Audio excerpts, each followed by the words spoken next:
Blog Talk Radio.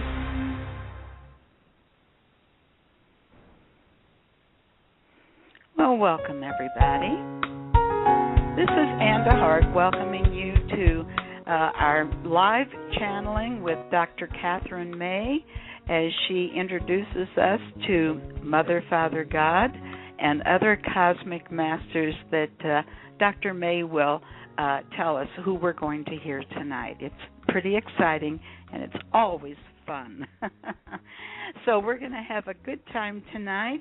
This is Friday. We usually have our calls on Wednesdays, but because Dr. May was in California over the weekend and didn't get home in time for the Wednesday call, this week only, it's on Friday. And then after that, we'll be back to our usual Wednesdays again. For those of you that haven't had an opportunity to be introduced to Dr. May, who is a practicing clinical psychologist. Her practice is in New York City and in the Hudson Valley area, and for 35 years. So needless to say, she is well known, very firmly established, and has been gifted with this wonderful ability to allow the masters to speak through her. So with that, I'm going to also give you Dr. May's own website. In case she has a wonderful, she is the only one in the world that was trained in this particular practice of visual centering, and she can teach it. You can even see it on YouTube, and she can teach it, and we can learn how to help ourselves by getting our neurological system reworked into functioning the way it should. But I'm not going to attempt to explain that. You can call Dr. May. In fact, her phone number is usually at the bottom of her posted messages. And Dr. May receives 4 messages, 4 connections a week, and three of them are written, and today's is, of course, live. And the written ones I do post on my 2 websites. My website is hollowearthnetwork.com and earthascends.com. And on earthascends.com, you'll see the tab up above, Mother, Father. That's Dr. May's own page, exclusive for her, and her messages and even the recording of this call will be there, all consolidated for you on earthascends.com, and we try to keep it up to date all the time. So they're wonderful, inspirational messages. I think with that, I'm not going to take any more of Dr. May's and our Cosmic Masters time. They're the ones you came to hear, and so I'm going to turn this right over to Dr. May. Hi, everybody. Hello, Ann. Hi. I should tell people I'm sitting in the window in my New York City place looking out at the lights of the city. It's dark here. And that's my little dog, Che. And you may occasionally hear a siren or, a fire truck. That's New York City. But you'll just be able to imagine the city lights, and that's what's going on in the background. So thank you, Anne, for that nice introduction. And I have to tell you, Anne is so organized and so wonderful at this, posting not only the messages but the blogs, but the radio show as well. That's terrific. So I'm very grateful to her for that, for keeping things up to date and having them all posted there. It makes a wonderful resource for people to have everything in the same place. So thank you. You're welcome. And I have just asked who's going to be here tonight. And I was told, earlier in the week, I was told it would be Mother, Father, God, and Saint Germain. And just a little while ago, Ashtar held up his hand and said he's going to be here too. So that'll be fun. And I asked them who who would be first, they said, everybody said Mother, Father, God. And then when I asked who would be next, they said they will just elbow each other to see who goes next. So they're jostling each other here, but we'll just wait and see who wants to go. And I have to apologize. I do have a cold. Getting off the airplane, I had a bit of a cold. But we'll just go on by it. I can still talk, fortunately. So let's all step aside and we'll see what Mother, Father, God have to say. And the next voice you hear will be Mother, Father, God.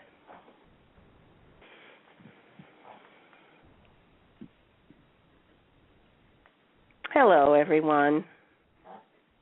It's lovely to be here again with you. We're so glad to have this. I know we've said this every time, but we're so glad to have this medium where we can talk to you and you can hear the expression of the way we want to get our message across. It's wonderful. You can bet this didn't happen in the Middle Ages. So here we are, looking out across the city lights. We can see through Kathryn's eyes. We haven't told you that, but we can see what she sees. And we see that her little dog is having a difficulty here. There. Okay. Now let's settle in, and we have a story to tell you. Now this is a story about, well, you could say it's about creation. It's about the passing of the eons. It's about where we are now. We'll give you a little perspective from our point of view. You see, we know that all of you are very impatient for the ascension to take place. And we know that you understand that from our point of view, this was a 1,000,000-year process. So, of course, we don't feel quite the urgency that you do, but we do appreciate how you feel. We know that one lifetime is a precious amount of time for you, and that sooner is always better than later. But let's give you a little perspective on this. Going back before planet Earth was born, imagine the night sky with no stars. So, Mother and Father God were just a spark. The great creator. Some people call him the prime creator. Threw out a spark, and there was the soul that became Mother, Father, God. And just like you, we grew, we evolved, we learned, we practiced, and we experimented, always under the careful eye of the Prime Creator, who was our teacher, who helped us to learn how to create. And lo and behold, we learned how to make planets. But that wasn't first. First we learned about specks of dust and gases and explosions and forces, natural forces in the universe. We had to study quite a long time to understand the natural forces, how they worked on each other, how they affected the specks of dust, how they affected the gases. And then as we began to make planets, stars. We learned how the forces would affect our creations. Little by little, we learned about solar systems, how the planets could revolve around their central sun, how the heavenly bodies affected each other, how their weight and their mass had a profound effect on the other planets and stars in the systems. You can imagine it was a fascinating time. And then there came a time when we decided that we would begin to create life.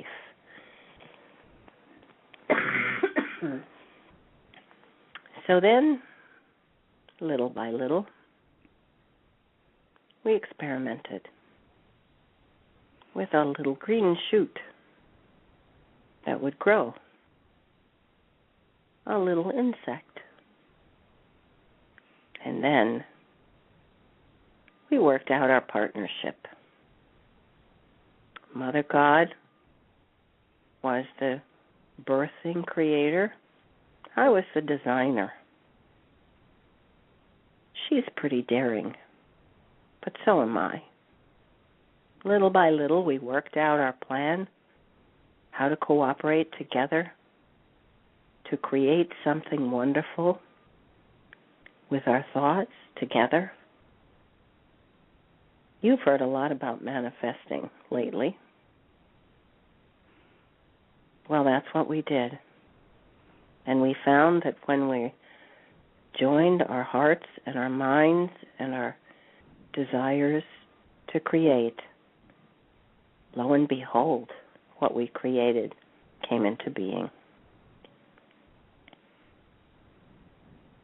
Now, this went on for quite some time,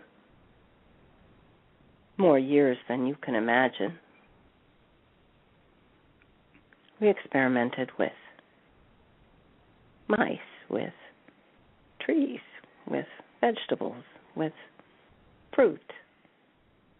And for each animal we created, we had to create an ecology to support it.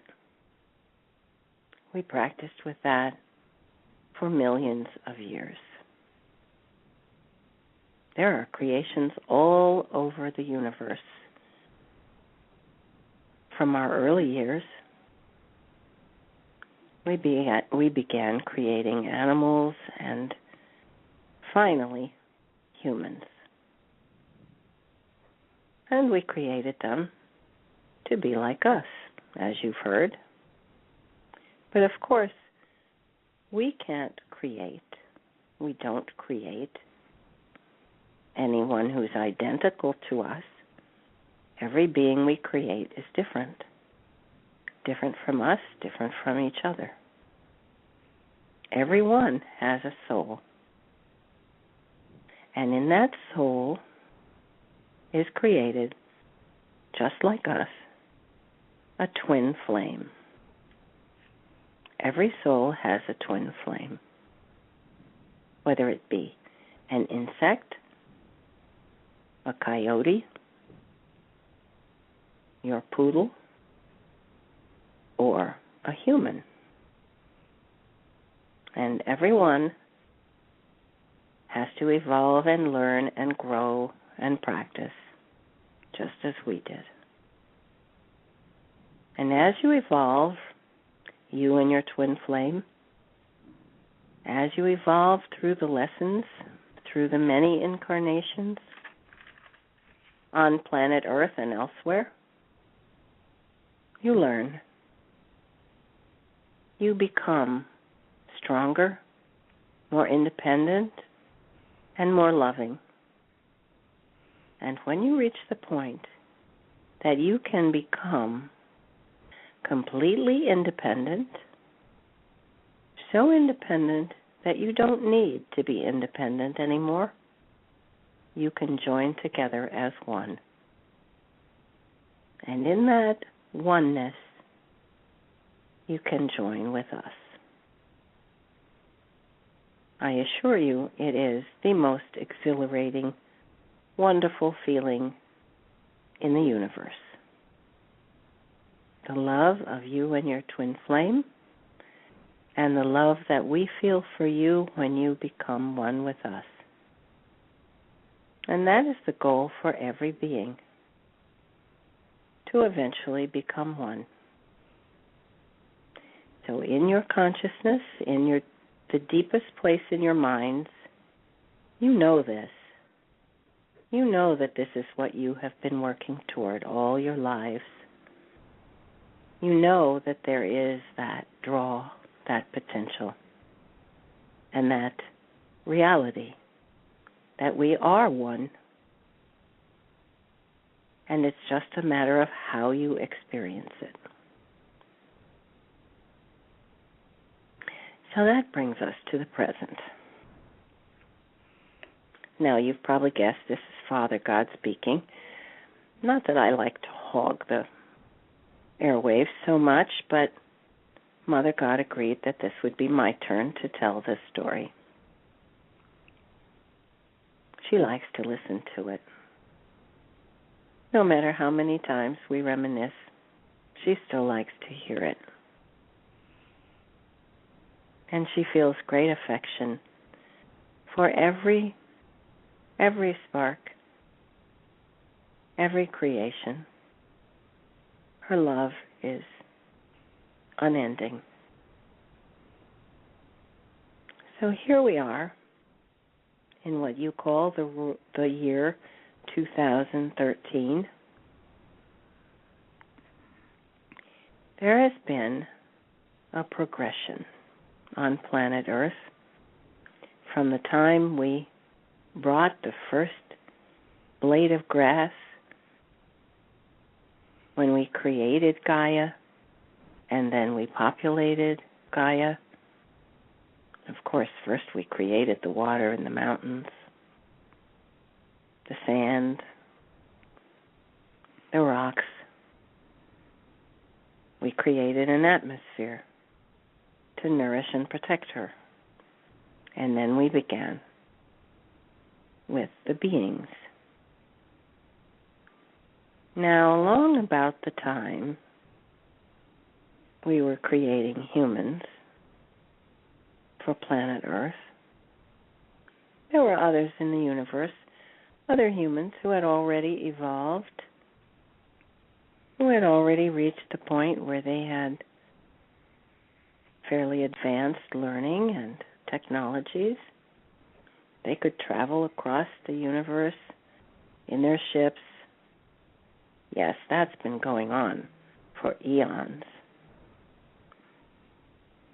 And many of them were very interested in this process of creating a human race.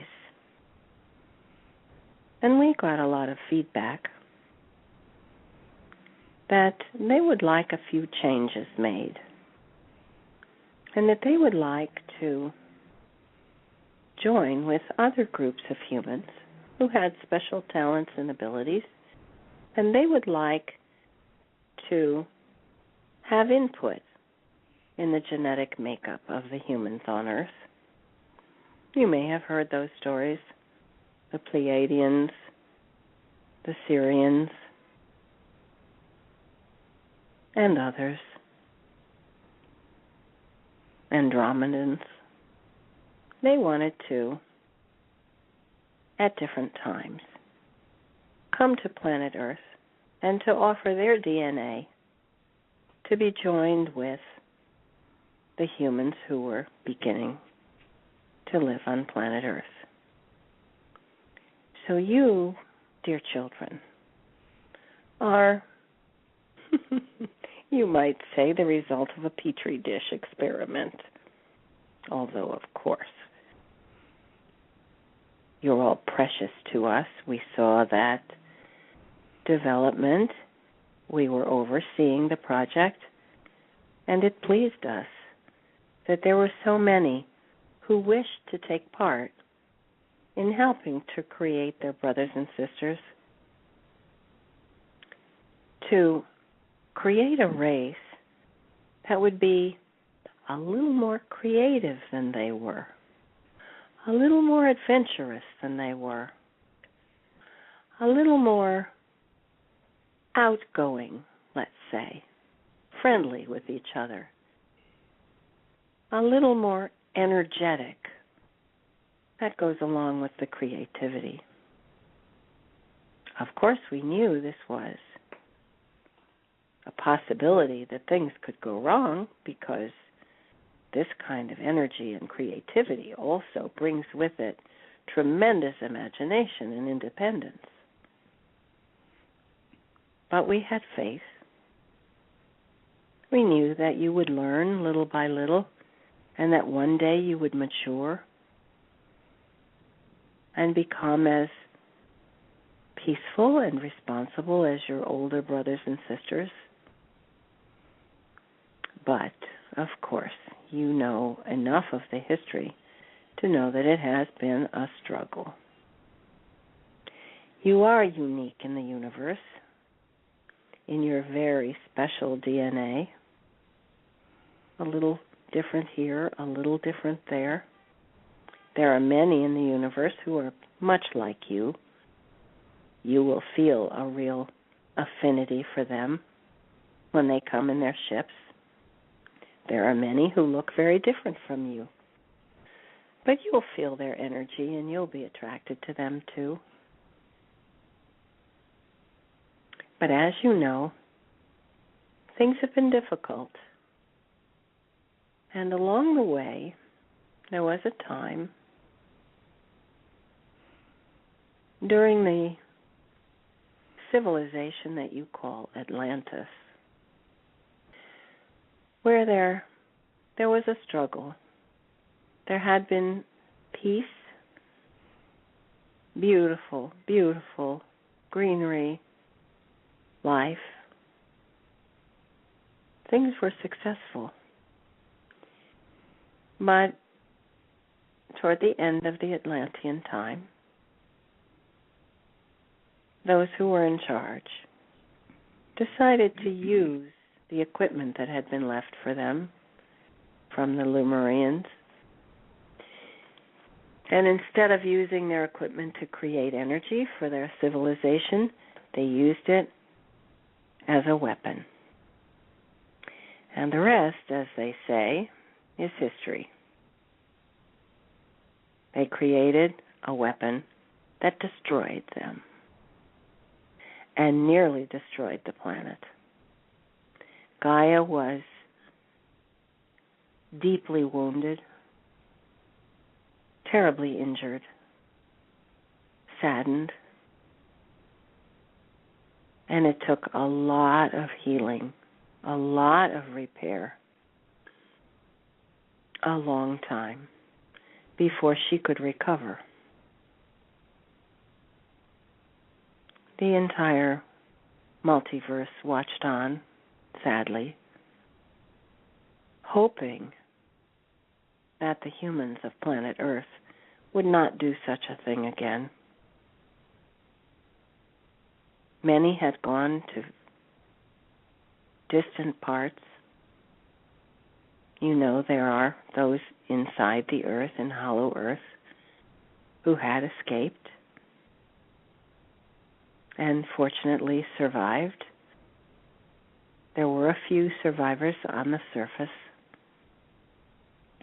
in the high mountains in Tibet, those you call the Mayans.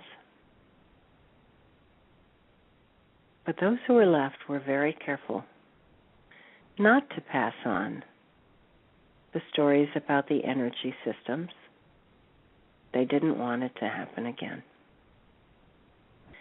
No one in the universe wanted it to happen again. But the story became much more complicated then, because the wounded planet attracted the attention of those that we have called the fallen ones.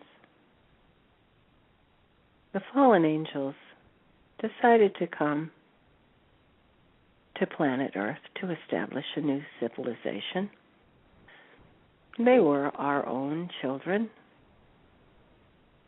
but they decided, especially Lucifer, who wanted to establish a civilization that was completely independent from us. No need for connections or attachments, but a place that would be completely of free will, without any knowledge or connection to us. We did not stop him. We didn't stop those who wanted to try this experiment. We knew that eventually they would come back. If it worked well, they would be proud and would come back. If it worked badly, they would come back. Either way, we knew that things would evolve, and in the end it would all work out. And so it has. You have lived, my children, through the darkest, most difficult period ever on planet Earth, probably on any planet. You have endured. You have agreed to return lifetime after lifetime with the hope that the human race would one day transcend the darkness.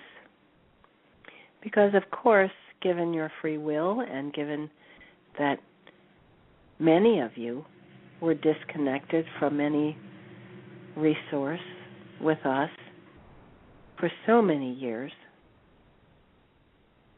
that there were those who took Lucifer's teachings to the absolute limit and even decided to set up societies to worship the disconnection from God.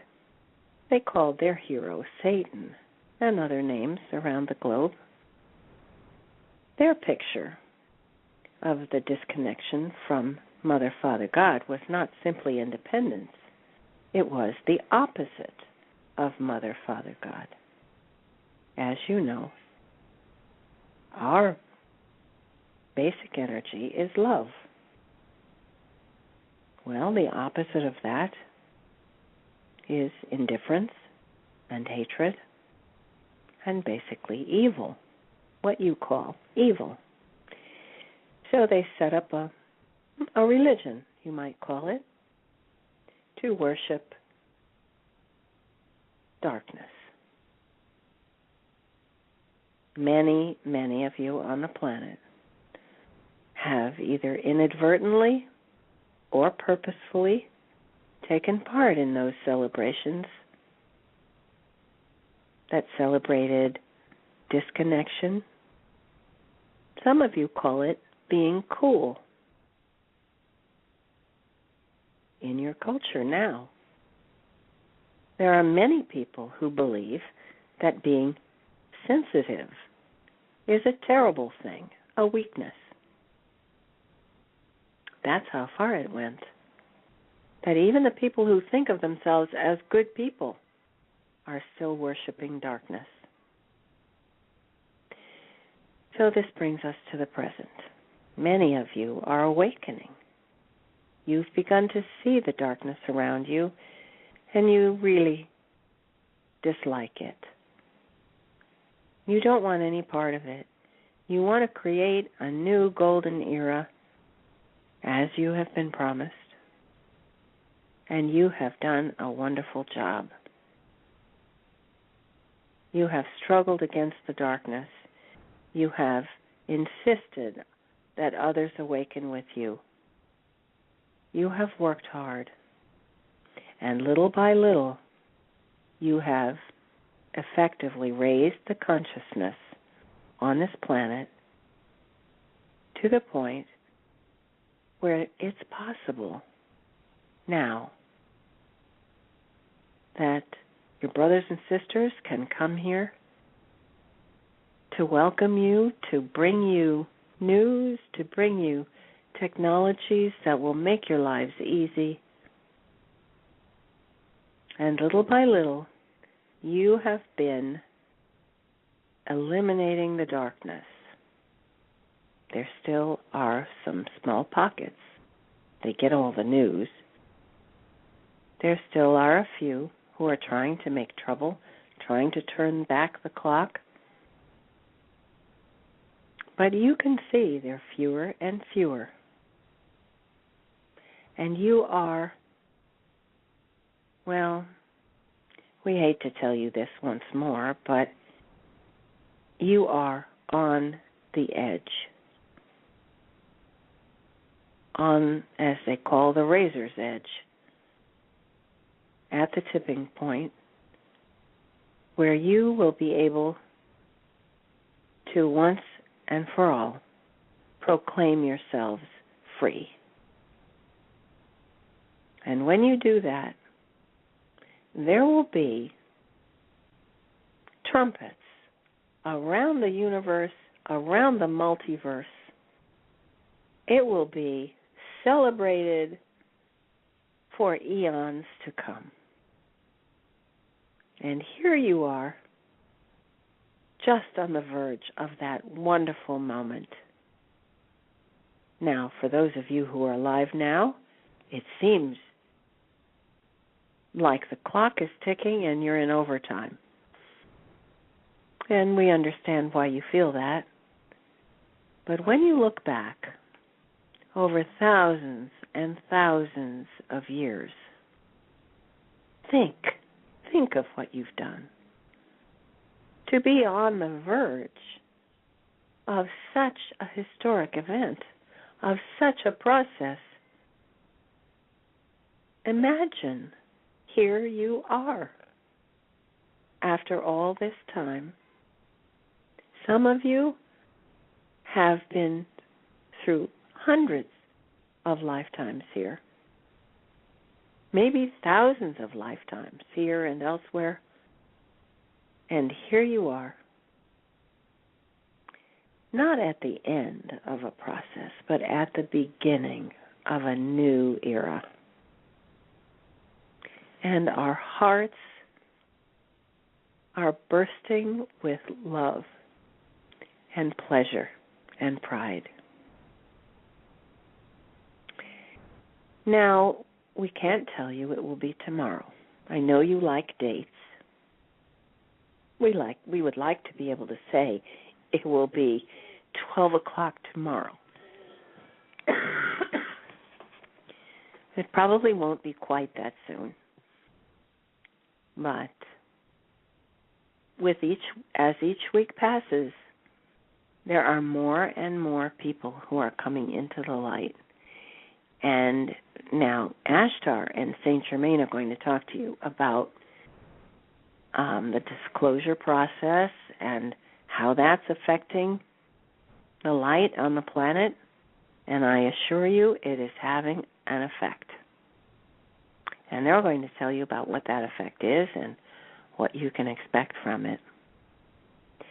So I'm going to turn over the microphone now and let the others talk. But for a moment, we'll put on the music and let Kathryn have a little break so she can blow her nose. She won't like that. And here is Anne. And all righty. Enjoy your nose blowing, Kathryn. And this is Anne. What a wonderful call this is. This is a classic. I will have the recording posted on earthascends.com, on Dr. May's own private web page on that website. This is something that, as I say, it's a classic. I don't think any of us have ever had an opportunity to see it all put together, like we have just heard from Father God, who was just speaking. Mother God was listening along with us. This is so wonderful. So I want to welcome all of you who may have joined a little late. Thank goodness it's recorded, and thank goodness we can share it because it is so well needed right now to get the right perspective of just what point we're at right now. Kathryn, are you back? I'm back. Good. Okay. So we have a lot of calls. Are some of these questions, do you think? There's three questions. Mm-hmm. A lot of people like to just call in and listen by phone instead of by computer. They're not able to. But we have a lot of call-ins, but we have three questions right now. All right. So hopefully we'll have some time at the end of the call that we can, where we can let people ask their questions. And those of you who do have questions might want to be thinking about who you would like to answer your question, so we can ask, the individual that you would like to hear from. So now I'm going to ask if either St. Germain or Ashtar would like to come on. So I'm just going to wait a minute and see who comes forward. And the next person you're going to hear from is Ashtar. Okay, hello, Ashtar. So I will turn over the airwaves to Ashtar now. Hello, everybody. Yes, it's I, Ashtar. I'm delighted to be here. I'm sitting here beside Kathryn. She doesn't know, but it is a lovely view here. We're looking out at the Hudson River. I'm not used to this perspective. Usually we're looking down from a great height. Sometimes not so great, but we see the lights from a different perspective. This is fun. Now, I'm here to tell you a little bit about what's going on in the galactic committees and what sorts of decisions we're making and what sorts of measurements we're taking so that you can have an idea of why we decide to hold things up for a bit or why we're told, actually, to hold things up for a bit. I think if it were up to me, I'd be pretty eager to get down there because my honey's waiting for me, and I know there are a lot of people on these ships who have their twin flames down there just waiting to jump into their arms and greet everyone and cheer. And what a party it is going to be. So let's just give you a little update of what we know about what's needed before we can actually make our landings. Now, you know that, of course, we don't want to be shot down when we materialize. That would be very unpleasant. And even though we are in higher dimensions, given the kinds of weapons that you had on this planet, we could have been damaged. So we've had to do a systematic nullification of all of the weapons that could have had enormous nuclear power to destroy us and yourselves. So, as you've been told before, we've been working on that. And we have succeeded in dismantling the usefulness, although the structures are still there. And the people who have their finger on the button think they have their finger on something that will explode, but it won't. We've made sure of that. So this, North Korean who's marching around beating his chest is not going to blow up anything. He could try, but it would be a pathetic sight. So you needn't worry. There will be no World War III. There will be no nuclear bombs exploded now. But that doesn't mean that everything, absolutely everything, is taken care of. You know your government, the U.S. government, is endlessly imaginative when it comes to dreaming up various sorts of weapons. And many of them have some kind of dirty, as you call it, components, nuclear components of many sorts. So we've had to work very hard, from the top down, you might say, the biggest bombs first, down to the missiles and the systems that fire the missiles. We're working our way through all of your armamentarium. We've left, as you know, the handguns and so on. Those will also be eliminated eventually. But we're trying to do it in such a way that it is invisible to those in power. Because if we were to tip our hand and make it obvious that we're dismantling all the weapons, there are those who would do almost anything to take back their power. And they would do it in a way that is so brutal and so psychologically terrifying that it would create a terrible injury to the souls of planet Earth. I know that you're eager. You want this to happen quickly, but we cannot do it quickly. There are hundreds and hundreds of thousands of weapons, nuclear weapons on your planet. It has taken quite a lot of work for us to dismantle all of them,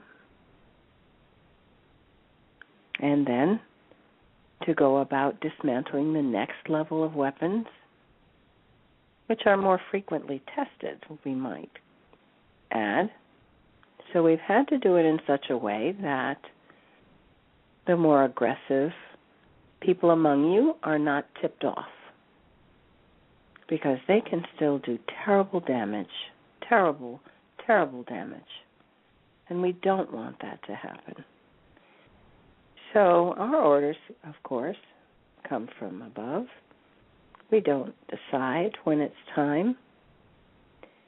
But we do know that we have now eliminated all of the major weaponry and are at the point where we could, in fact, stop the bullets from firing in the automatic weapons, and even, if we need to, in the small weapons.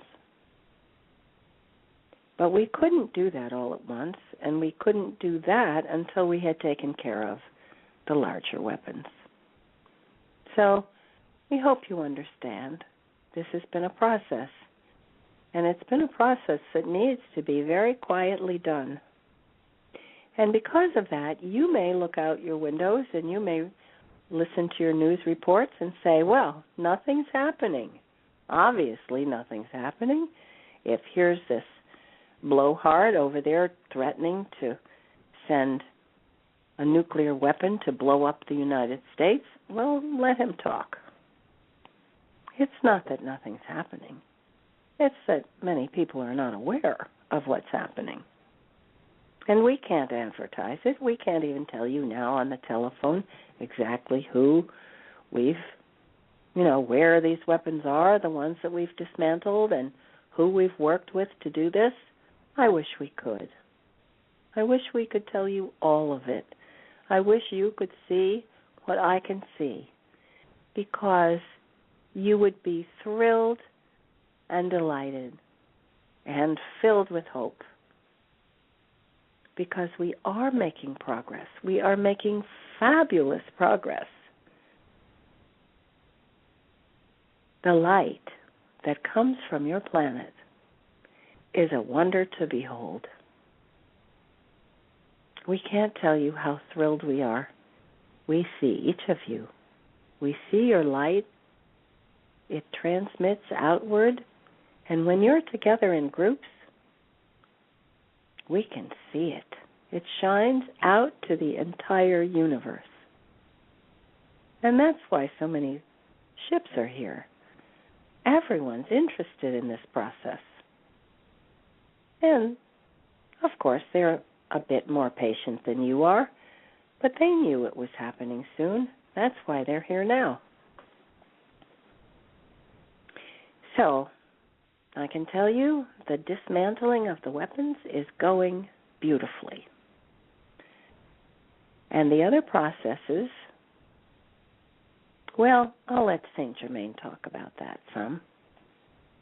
The individuals who are being taken away, the changes in governments and so on. He likes to talk about that. I'll give him a chance to.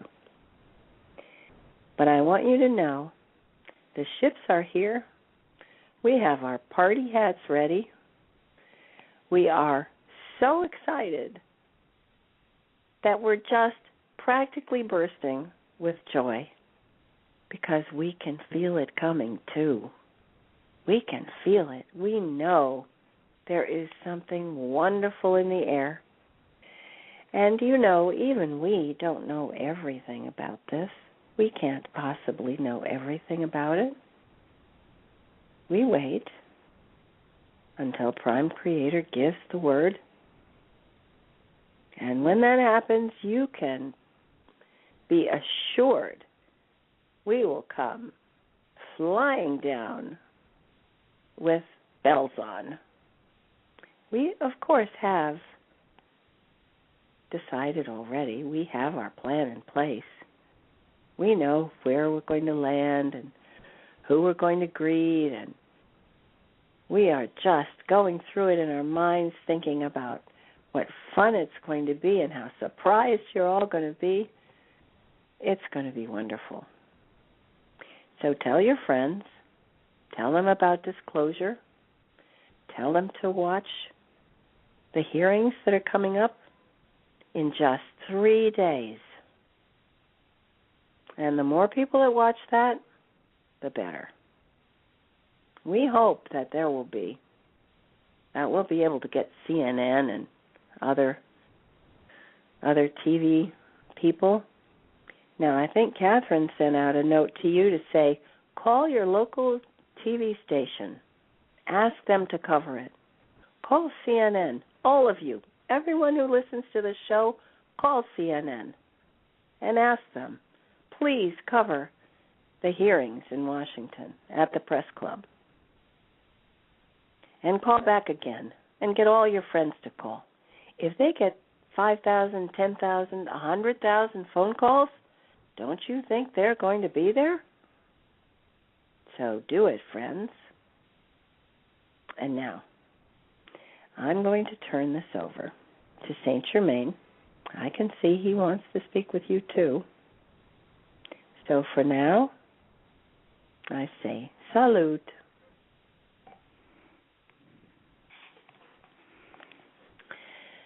Hello, everybody. This is St. Germain. Well, it's always fun listening to my friend Ashtar. He always has a joke or two. So here we are. He's telling you, yes, it's imminent, and I know you're still wondering, okay, where is all that funding we've been promised? What happened to NESARA? Well, I'll give you a little update. You hear that Kathryn is sick. I'm going to tell you about something. She didn't catch that on the plane. She's been helping the Pope. The Pope has been ill. And we've been working very hard to help him recover because, as many of you know, he has only one lung. So the body is fragile and in need of special care. So Kathryn's energy was needed to help. And in the process, she took on some of what the Pope was struggling with.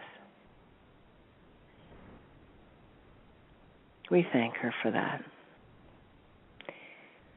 Her strength and her health was very helpful. So it is possible for us to transfer an illness, a difficulty, to someone who's close, who can carry it, who can carry the burden and heal. And that is what she is doing now. She was told a little bit about this, Kathryn was.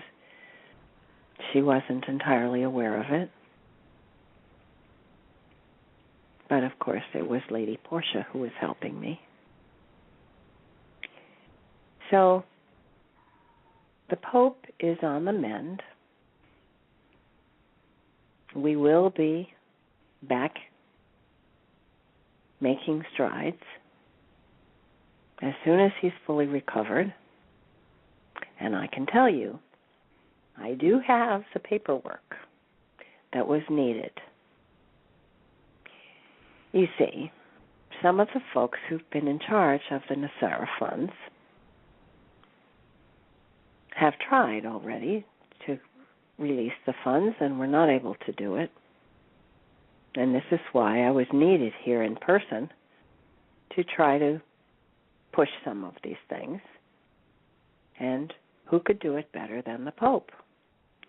That was the position, maybe the only position, that would allow us to lean on the bankers, to insist that they must release the funds.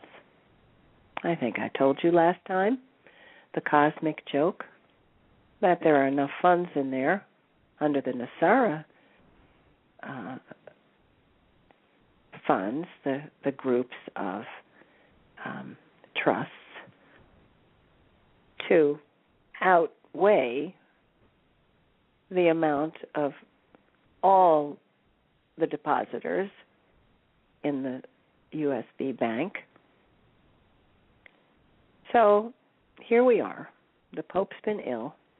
I haven't been able to meet with the lawyers and the accountants, and I'm going to insist, if I have to, that I will go down there to the bank with them.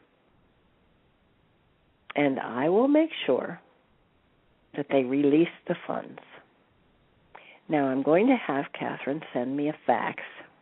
Isn't this amusing?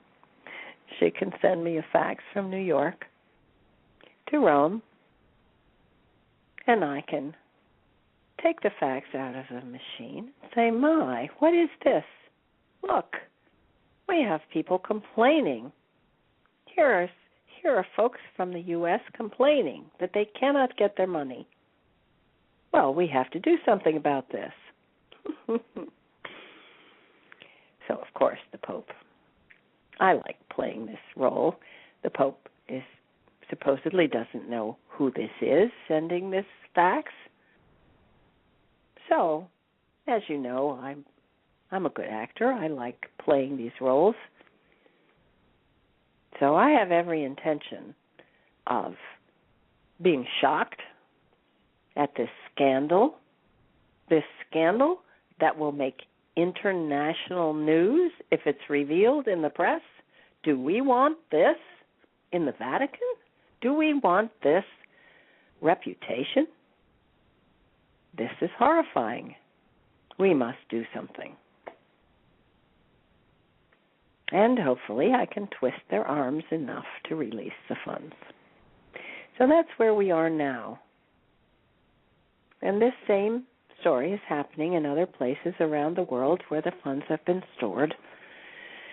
You see, the criminals really did gain tremendous power.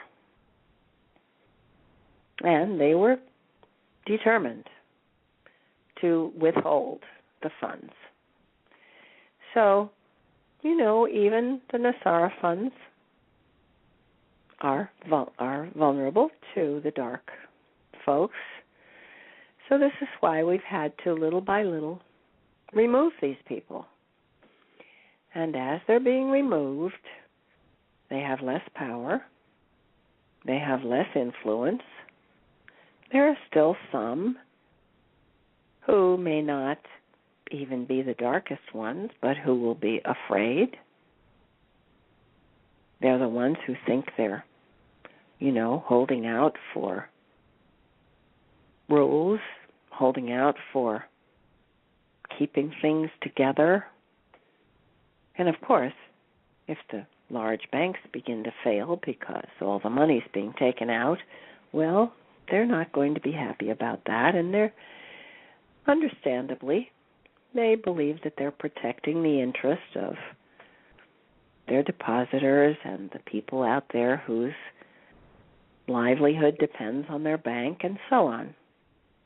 And they can't know that there will be no more want, there will be no poverty once the funds are actually released. But you can understand that there may be some good bankers who would be very reluctant to have anything to do with emptying all the coffers. So we can't remove all the good people. Certainly, we wouldn't want to. So we've had to do this very cautiously. And like the weaponry issue, we've had to do it very quietly. So little by little, things will change. Little by little, things have changed. And once the Pope is back on his feet, you will see me making history. You've probably noticed that you haven't seen anything much about the Pope in the last week or so. That's because he's been ill, and they don't want you to know that. And that's okay with us, because we aren't eager to advertise what we're actually doing anyway. So hang on, everybody.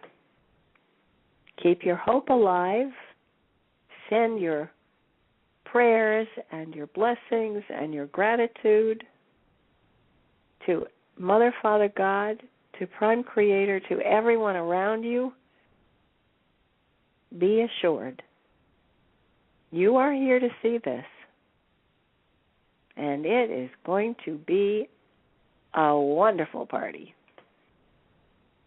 We will keep you apprised. As you can see tonight, we're giving you details. We're letting you know exactly how we're proceeding, because we're close enough now.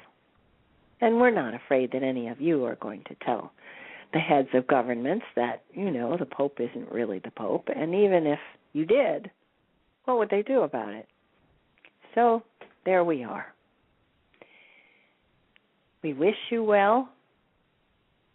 I send my love to every one of you, and my reassurance that it will indeed be a wonderful time, and we are on the verge of something fabulous. And now I will turn the airwaves back to my dear friend Anne and to Kathryn. I am Saint Germain.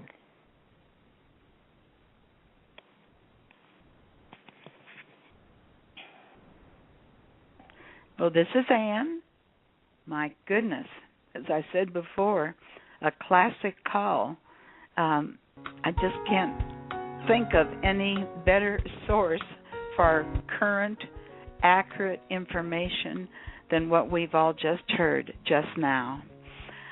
We have the background music on, and Kathryn is here, I believe. Kathryn, I haven't had an opportunity to screen. We have 4 people here with questions. And okay. Did you want me to screen or just open them up and we'll take it from there? How would you? Let's just see what people have to say.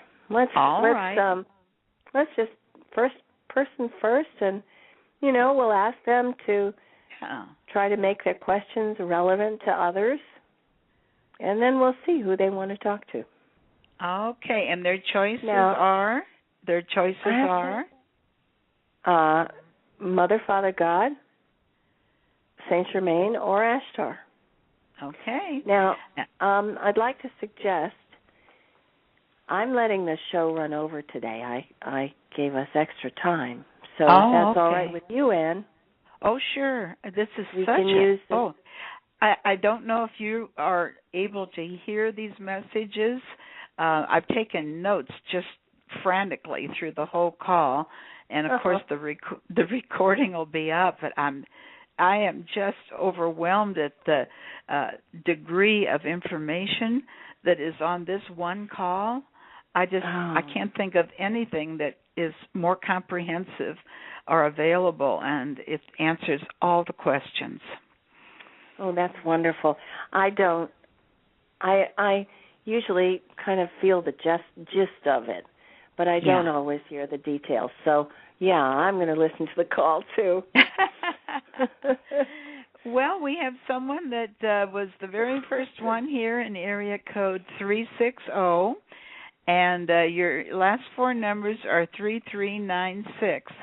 I'm going to go ahead and open your call and let you give us your name and where you're calling from, and then try to give us a very tight, condensed version of what it is you would like to know and who you'd like to ask it of. May we have your name? My name is Lori. Lori? Hi, Lori. Yes. Hi. Well, I would like to ask Mother, Father, God to, heal my son's heart and let us be close again. And I'm wondering if what he has to say about it. Well, this is Kathryn, Lori. I have a suggestion. I know Mother, Father, God are here. I know that they can hear you. And I'm going to ask them to come to you in person and to work with you. You can ask them yourself. And when you do, tell them about the pain in your heart. Tell them about what you need.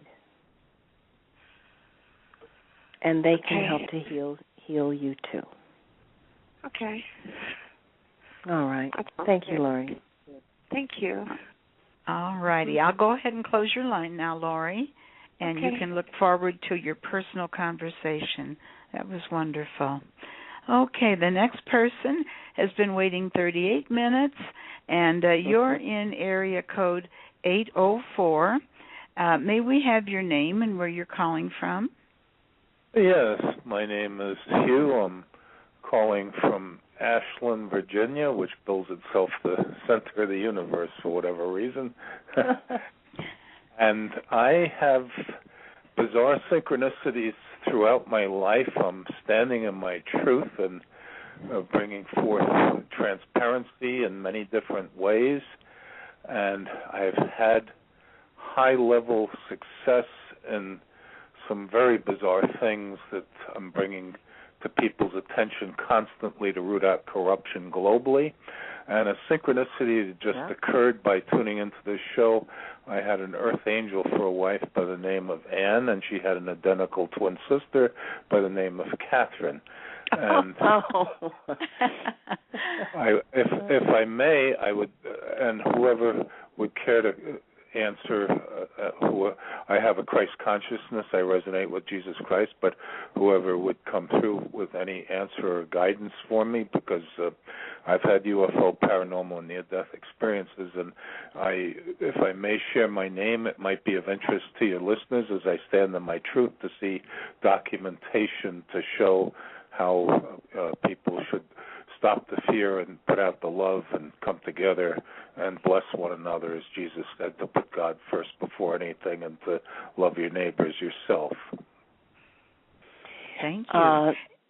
Thank you, Hugh. What is your question?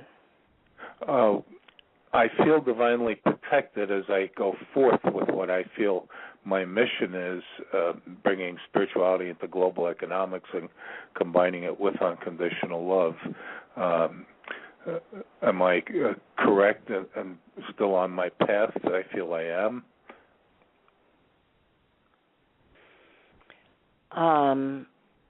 Well, I'm going to answer your question. This is Kathryn. I'm going to answer your question as Mother, Father, God have answered it. For everyone who calls in to ask, are they on their path? The answer has always been the same. Hugh, where your foot is, that's your path. And you have been working hard all along. Keep on. That is your path. So we've asked that people not ask personal questions unless, it's something that really will resonate with other people. So what I would suggest is you talk with Mother, Father, God or with Jesus and get the love that they're pouring down on you, which you've already felt. Does that make sense to you?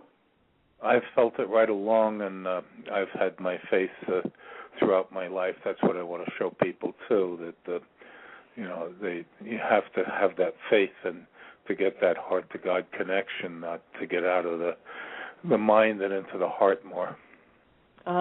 That's right.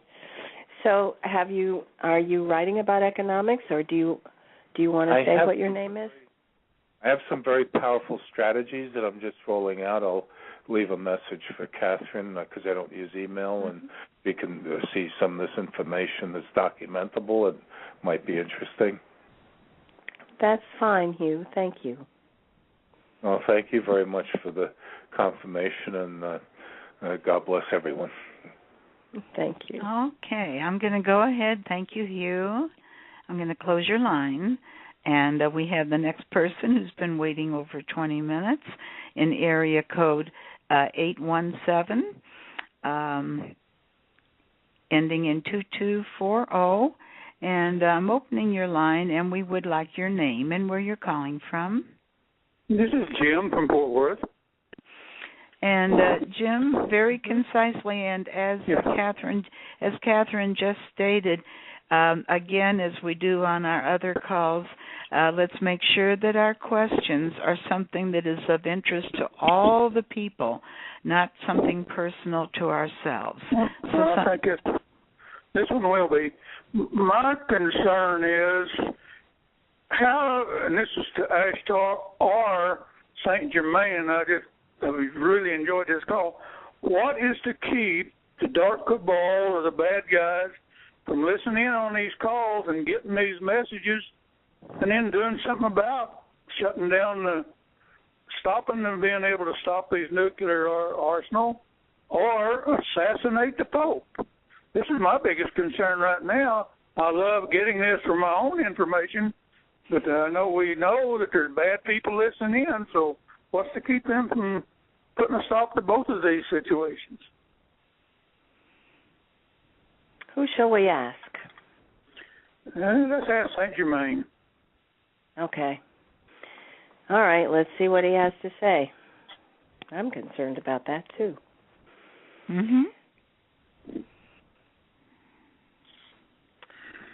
All right, this is St. Germain.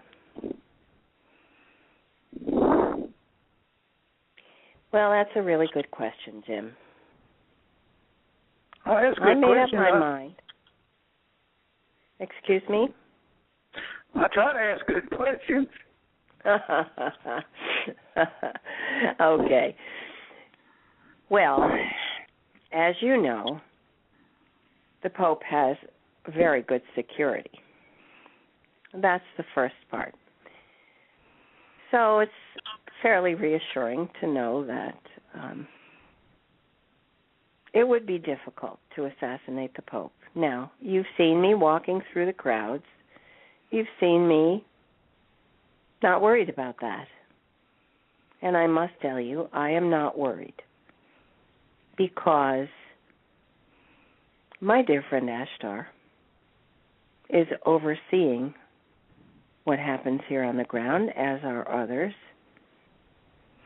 I have a crowd of angels and masters accompanying me. They're not going to be able to assassinate me. Well, they couldn't assassinate me anyway. They can assassinate the body. But it's not going to happen. And as far as the cabal listening in, I am sorry to say that they probably would listen to the message from Mother, Father, God for about 2 seconds, yawn, and hang up. Now, this is part of the reason why we don't give addresses. We don't,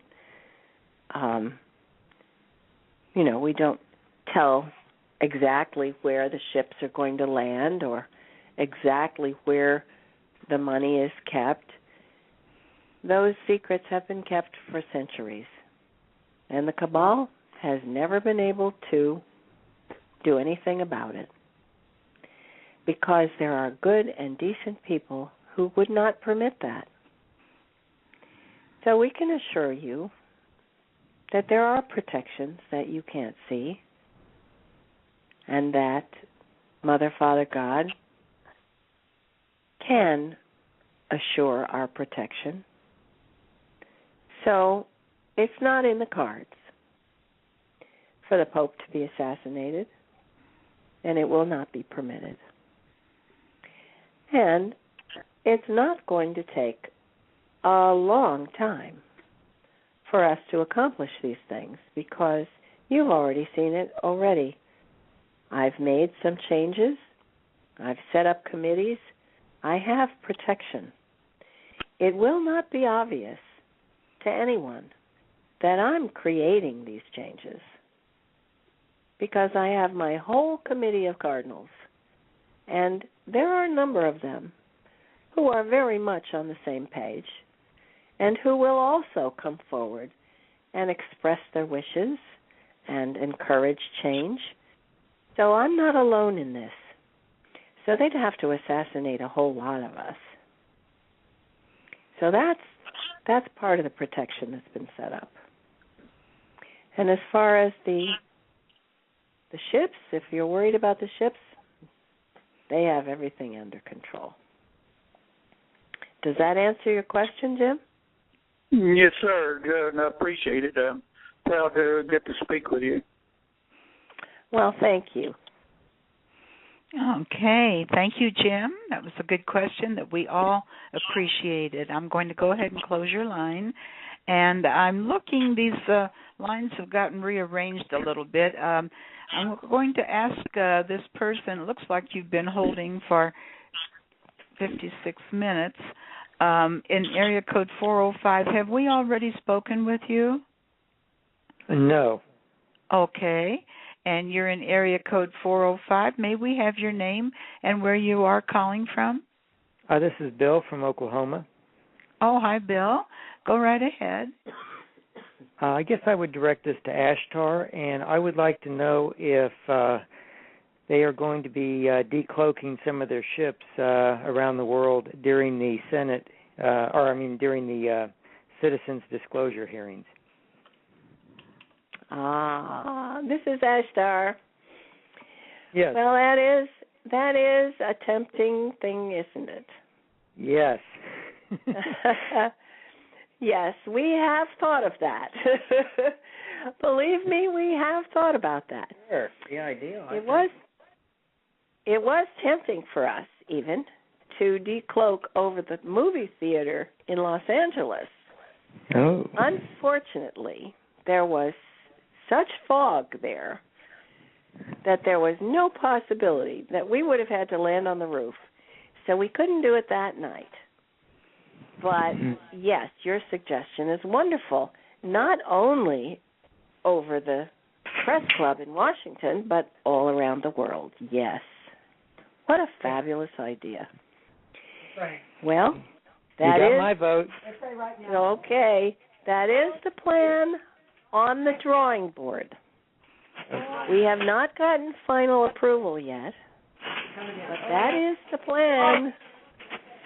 So keep your eyes open, folks. Okay. Thank you. Thank you, Bill. That was a great, and I have been announcing that. That was my understanding from Zora, that would happen, that they would be allowed to decloak. Okay, now let's move on to area code 732, ending in 3204. I'm opening your line. May I have your name and where you're calling from? Hi, good evening, Kathryn. Hi, good evening, my friend Ann. Hello. This is Caroline calling from New Jersey. I tune in to Zora, and I've called in a couple of times. Mm-hmm. And how's everybody today? Thank you. I thank everybody that's coming today. I'm so excited here. I'm trembling of the excitement that's about to happen to humanity. That's one. I have two things, really quick. One, I'd like to ask Ashtar both things. While he was talking, I had this thing of just wanting to spread the word about the disclosure in Washington, and I'd like to know if I could start a petition online to make Congress, to make the president, just to get the word out. Maybe more people will tune in to the television, and to also get the media. And I could start that with a certain language by saying, for everybody to request and protest, the main media. I'd love to ask also regarding the Galactic Command Centers that are coming when our brothers and sisters, I know it comes on a different dimension. I know there's one coming in Santa Fe.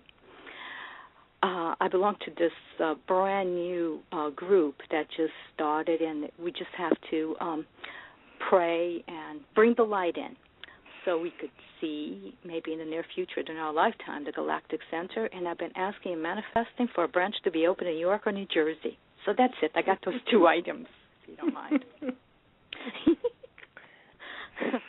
Okay, this is Ashtar. Yes. Well, dear, that is a fabulous idea. Thank you. I know that you have organizations, the petition. I know that you have organizations that organize these things. I think there's something called change.org. Yeah, my favorite, yes. And there's a couple of them that I know. Change.org or change.com, yes. Okay. Great. Well, that's a wonderful idea. Thank you. Now, I suggest that when you develop this petition, that you send it to Kathryn and Ann and get their suggestions and the wording, and we'll clear it with them. Beautiful. So that perhaps we could even sign it. Woo-woo. Oh, my gosh. This is so beautiful. Oh, my gosh. I am like so, I know for the past few months, my heart, my solar plexus, I know some magic, and now I just got the goosebumps. Magic is coming to humanity. Magic is coming. Yes. That's on your logo. That's a wonderful idea to petition the government and others to not only for disclosure, but to cover the hearings. Yes. With the major channels, yes. Yes. So let's see, your other question about the centers. Yes. This is such a complex question that I can't really answer it for you in a minute or two. I can tell you that plans are underway for even better than what you're asking. Wow. So it will happen. It will, when the contacts are needed, they will be there. They will be volunteering. I'm volunteering to be a member, to be a leader, to be an ambassador. Wonderful. I just want to. I want to be an in-between person. I've known it all my life that I didn't just come from this earth. That there was, and that star inside of me is getting brighter and brighter and expanding. And I'm finding out that I'm a Palladian, and I'm so proud. everything I've been in life. I am so proud, and I just want to be able to help them. I want to help my brothers and sisters. Oh, bless you, Caroline, and you will. Thank you. We will. It's all on you. Of course. You. We already planned on that. Did you? Thank you for your call. Thank you. Thank you. Thank you. Thank you. Yes. Many blessings. All right. Namaste. Namaste. That's great. Thank you so much, Caroline. Now, these are great questions, aren't they, Catherine? These are great. Yes. Now, we are getting... I'm running going out to of time here. Are we running out of time? Let me double check so. because this person doesn't have a name, and yet they've been waiting 55 minutes. Did I forget? Oh. Let me see if 760. Have we spoken with you? No, not yet. Oh, okay. Did you say we're out of time, Catherine? No, let's take one more question. Okay, she's been waiting 55 minutes. May we have your name, please? Hi, Shuika. I barely found your show, and I've been listening since since the 55 minutes. But I wanted to see if I can ask Mother God and Father God a question. I don't want everybody to get mad at me, but I don't believe everything that's in the Bible, and it's like really from my heart that I don't believe everything that's put in there. And a lot of people will throw verses at me and tell me this, and I should start believing this. Is it wrong that I feel that way? Oh, Sharika, this is Mother God. We're so glad you called. What a wonderful question. You haven't been reading Catherine's blogs, we can tell, because we chose to write a book with Kathryn. That's presumptuous, of course. Well, she did a lot of the writing herself, but we helped to organize it, and before she finished, we asked her to add another chapter. And the chapter that was added is called The Christ You Never Knew. Actually, it's The Christ We Never Knew. And it's the story of how the Bible has distorted what our Sananda came there to teach. And, of course, there is much in the Bible that is not absolute truth. There are some things there that are true, but there are many chapters that have been added or distorted or tweaked or translated until there was no meaning left. And much of it was, let's say, interpreted by those who were putting the Bible together at the time, 300 years after the one you called Jesus had been there. Most of them had never met him, didn't really understand his teachings. So, of course, there is much in the Bible that is distorted. And we did include much of that in Kathryn's book, just the foundations. And we have also been teaching through the blogs that appear on both Kathryn's website and Anne's websites, the blogs that we send every week. Many of them cover our teachings that we call the true way. And those teachings are designed to help you understand a new way of looking at what was taught back then. These are put in modern English. We hope that many will be translated. So there's information there for you that will help you to feel better about your own intuitions, which, of course, my dear, are true. Thank we you congratulate so much. you. You're welcome. We congratulate you for thinking on your own and for relying on your own heart. That's what we ask for everyone to do. Thanks. And now, oh, you're welcome, Sharika. Bless you. Thank you, Sharika. I'm going to go ahead and close your line, sweetie. Thank you Thank you for a beautiful question there. And, Kathryn, I see we're down to less than 5 minutes. There's one caller left that's been waiting about 16 minutes, and I don't know what you have planned for these last minutes. Well, if we can answer this question quickly, let's try it. All right. I'm going to open the line, and I'm going to ask area code 907 for your name and where you're calling from. Yes. Hello. My name is Sia. I'm calling from Anchorage, Alaska, and I'll keep this really brief. And I'm new to this as well, and I'd like to say thank you that you have offered a lot of hope. And so I am very excited about the disclosure and everything else that comes with it, with this transformation. Okay, my one question, I'll try to keep it short, is that so I'm in transition in a relationship, and so with the, what do you call it, the abundance blessing from Saint Germain is that he won't be getting part of my money because we still have a joint account, will he? And I don't want to be whatever's bound on I don't understand.